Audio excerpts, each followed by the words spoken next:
男人有这3个胆量，一辈子不缺女人。怎么才能追到自己喜欢的女生？第一，有色胆。很多男生有一个错误的思维，认为女生都讨厌好色的男人，但其实大多数的海王比你更好色，各种彩虹屁把女生撩得脸红心跳。和有色心没色胆的男人相比，其实女人更喜欢敢于把自己内心说出来的海王。大部分女生都能接受大尺度，因为女人都喜欢冒险刺激的感觉，所以放心大胆的去撩，女人不会嫌弃你，还会觉得你很真实，敢于表达。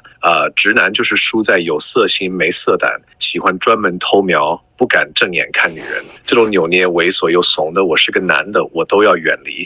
女人都很清楚，没有一个男人是不好色的。